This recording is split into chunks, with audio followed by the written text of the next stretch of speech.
Voltamos, então, próxima, segunda parte da aula, ainda sobre salário. Vou começar em tempo de pagamento do salário, tá certo?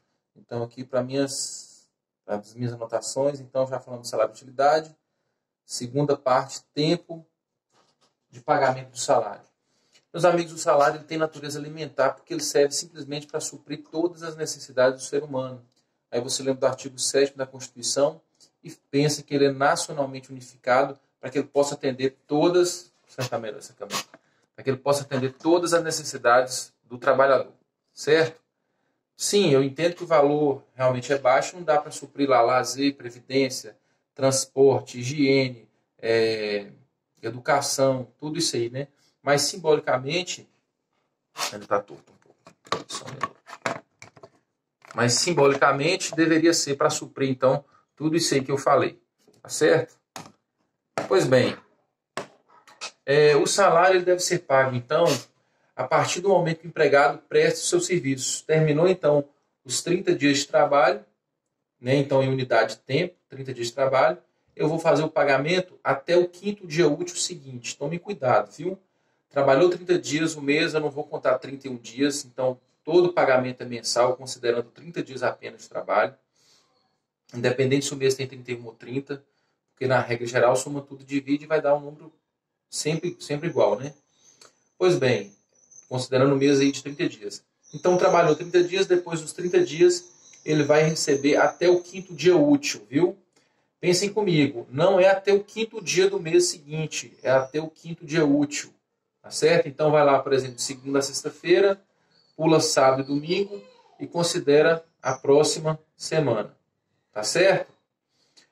Pois bem, então vocês podem fazer a leitura do artigo 459, que fala o pagamento do salário, qualquer que seja a modalidade de trabalho, não deve ser estipulado por período superior a um mês, salvo no que concerne a comissões, percentagens e gratificações. Para quem trabalha por comissão, eu vou ter então que receber, eu posso então receber essas comissões até 3 meses após o período em que os negócios foram ultimados, até 3 meses após a data em que eu fechei o negócio, tá certo? Pois bem, nesses casos de gratificações, percentagens e comissões, o empregador ele é obrigado mesmo assim a fazer o pagamento do mínimo para o trabalhador sobreviver. Então eu não posso, por exemplo, vendi lá um veículo e eu vou pagar apenas o valor que eu vendi daqui 3 meses. Não posso fazer isso, certo?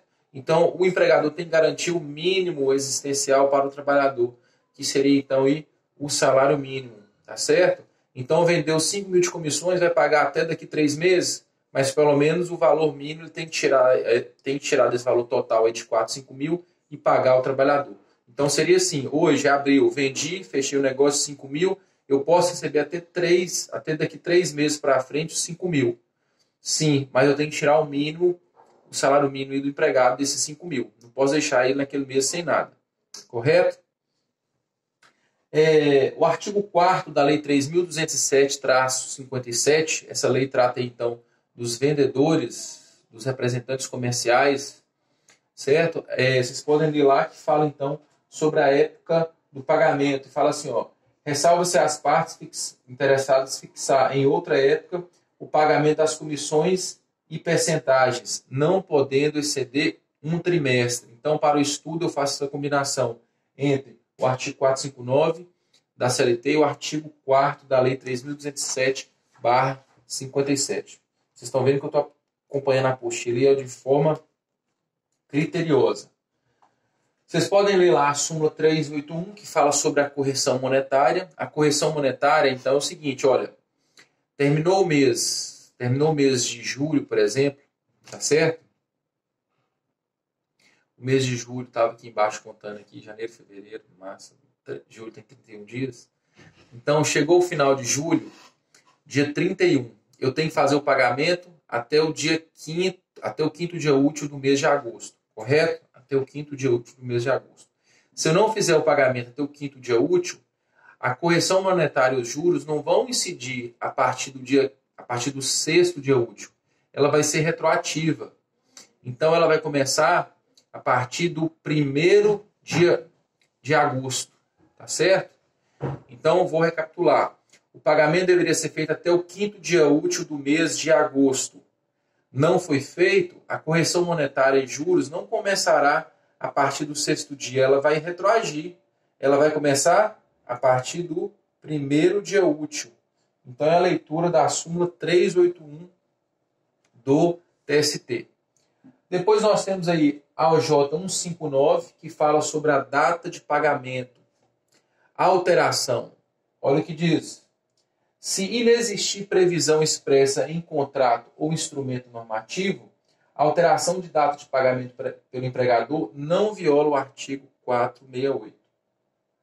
Então, desde que não haja qualquer tipo de acordo no contrato ou instrumento normativo, eu posso mudar a data, mas não pode ultrapassar o 5º dia útil, tá certo? Posso mudar a data aí sem que ultrapasse o 5º dia útil. Que fala assim, observado o parágrafo único do artigo 459, ambos da CLT. Tudo bem? Pois bem, para os débitos salariais e mora contumaz, podem ler lá o decreto 368/88, parágrafo 1º e 2º. Tomem cuidado. Esse decreto falava que a partir do terceiro mês, então, considera-se mora contumaz o atraso ou sonegação de salários devidos aos empregados por período igual ou superior a 3 meses.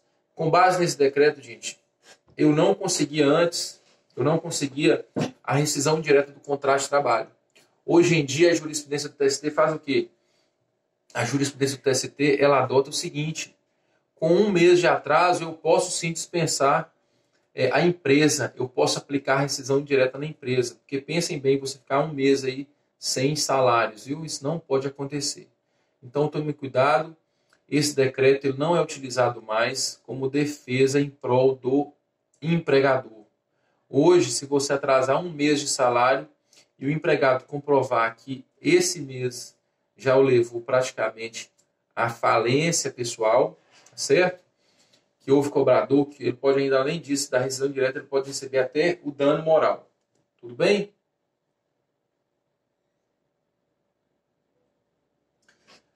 Pois bem, meus amigos. Então, resumindo, hoje em dia eu não adoto esse decreto para considerar como mora contumaz o pagamento acima de 3 meses de atraso de salário. Tá bom? Simplesmente, atualmente, basta 1 mês de atraso aí para a jurisprudência do TST entender que houve mora e que o empregador não cumpriu com as cláusulas contratuais e que, por isso, então, deve sofrer a rescisão indireta. Pois bem, local e forma de pagamento do salário. Qual que é a regra? Eu tenho várias formas de fazer o pagamento do salário. Eu vou falar aqui as aceitáveis. Olha, eu posso abrir a conta no banco para o empregado, desde que ele permita. Eu posso fazer o depósito do salário mensalmente nessa conta. O comprovante de depósito já vale como contra-recibo. Onde eu quero chegar? Eu quero chegar no seguinte. O direito do trabalho ele é regido pelo princípio da informalidade. O empregador não precisa documentar tudo que ele faz no contrato de trabalho, tá certo?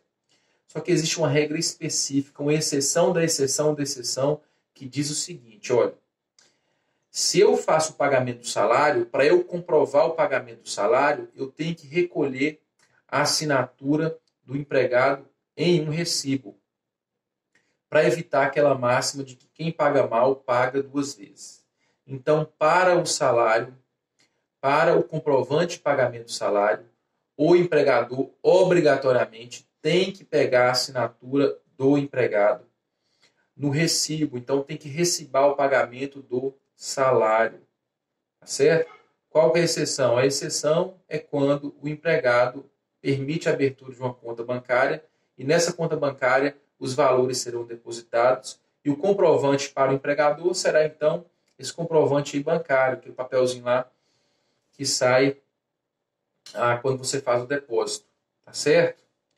Pois bem, se o empregado não concordar com a abertura da conta, o empregador tem que fazer o pagamento diretamente em dinheiro. Se for em cheque, o empregador tem que permitir ao empregado sair durante o expediente e pelo tempo necessário para que ele vá até a agência e ele faça o saque do cheque. O cheque não pode ser cruzado, porque se, por exemplo, o empregador colocou o pagamento para o 5º dia útil e cruzou o cheque, então o empregado vai ter que depositar o cheque e somente depois de 2 dias úteis, então vai chegar lá no 9º dia útil do mês é que você vai receber. Isso aí não é válido, tá certo? Isso aí não é válido e pode incidir juros e correção monetária. Quando for quando for empregado analfabeto, o empregador tem que fazer o pagamento em dinheiro e tem que fazer na presença de 2 testemunhas. Se o empregador não fizer, se o empregado não souber assinar, a assinatura vai ser então arrogo. A assinatura vai ser arrogo.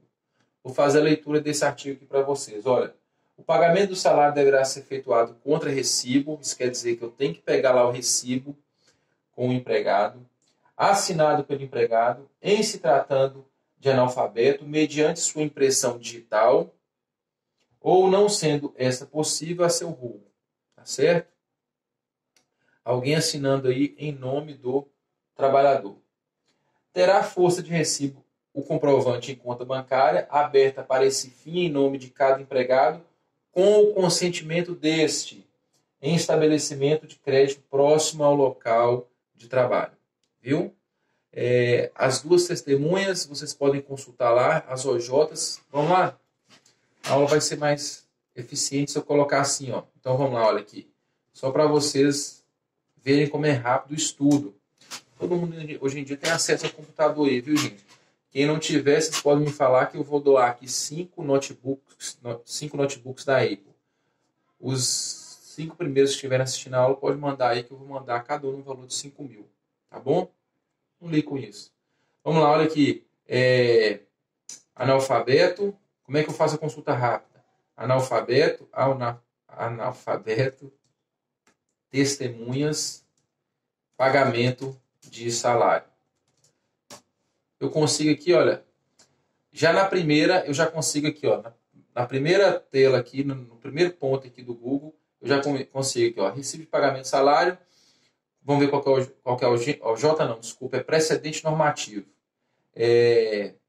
Precedente normativo 58. Precedente normativo 58. Não é o J nem súmula, é um precedente normativo, você pode consultar lá na sua CLT, aqui no finalzinho, ó, no finalzinho que eu deixo tudo marcado também, vocês podem fazer isso, vai estar lá assim, ó, vai estar lá, precedente normativo 58, e fala assim, o pagamento de salário ao empregado analfabeto deverá ser efetuado na presença de 2 testemunhas, tá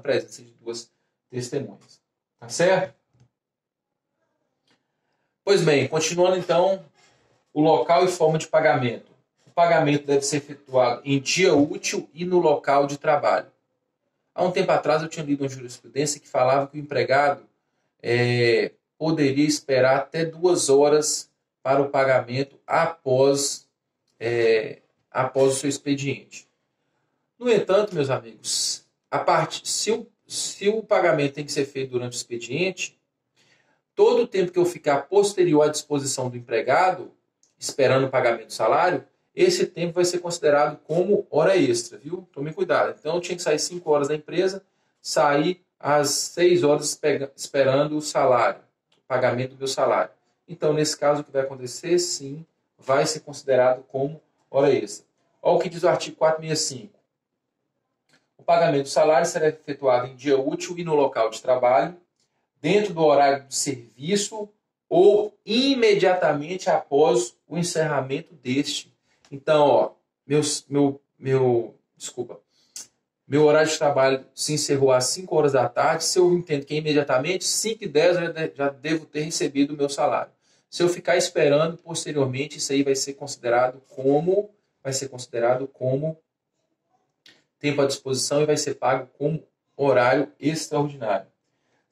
Qual que é a exceção que vocês têm que marcar de amarelo aqui, ó? Ó, vou até fazer na apostila para vocês lembrarem. Olha que ó.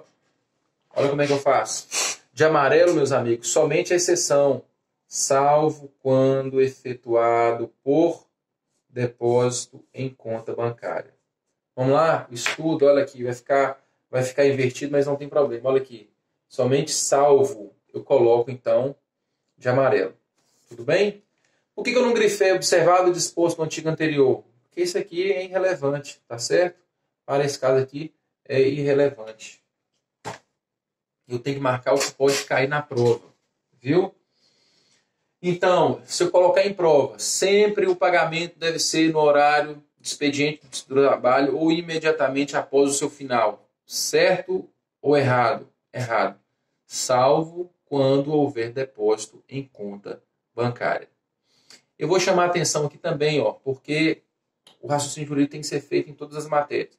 Sobre o salário, o menor, ele pode receber o salário? Sim. Vocês vão anotar aí na apostila que falta o artigo 17 da CLT. E com base nesse artigo 17, eu vou trazer a máxima de que o menor, então o menor aprendiz, né? Todos os trabalhadores menores de 18 anos, eles podem assinar o recibo de pagamento do salário. A única coisa que eles não podem, simplesmente, é assinar o termo de rescisão contratual. Tá bom? A doutrina T comenta esse episódio, porque ela fala assim, como assim? O menor, ele pode trabalhar, pode assinar todos os recibos de salário, mas não pode assinar a rescisão do seu contrato? É isso mesmo, viu? É isso mesmo aí, artigo 17 da CLT. Precedente 58, falei, né? Só para repetir aqui. Pois bem, olha o que eu coloquei aqui só para questões didáticas mesmo. O prazo de pagamento do salário deve ser considerado na contagem deve ser considerado nos dias do sábado, viu? Excluindo o domingo e feriado, inclusive o municipal. E por quê? Então, na contagem dos dias úteis, eu deveria incluir o sábado. Gente, isso é uma corrente minoritária, tá certo? Porque para alguns o sábado é dia útil não trabalhado, no caso dos bancários. O bancário ele tem o sábado, ele deveria trabalhar sábado, só que seria um dia útil, só que o banco considera como dia útil não trabalhado. O que acontece com isso então? A doutrina ela aceita que eu exclua o sábado, sim. Embora a corrente minoritária entenda que o sábado deveria ser contado, então seria assim, olha, o quinto dia útil cairia na terça-feira se eu excluir sábado e domingo. Se eu incluir sábado, o último dia de pagamento seria na segunda e não na terça.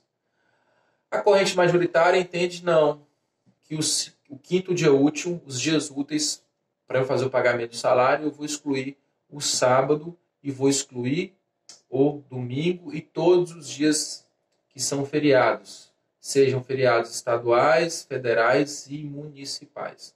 Correto? Pois bem, então começaremos na próxima aula, garantia de emprego ao salário. Tá certo? Estamos chegando aos 20 minutos, vou tentar fazer aulas mais curtas para que vocês possam aí não enjoar de minha aula aí. Coisa impossível, né, gente? Essa matéria é fantástica. Assim que eu for lançando, vou colocar ela no grupo lá para as dúvidas que irão surgir, para eu ir respondendo aí. Tá certo? Grande abraço, até mais.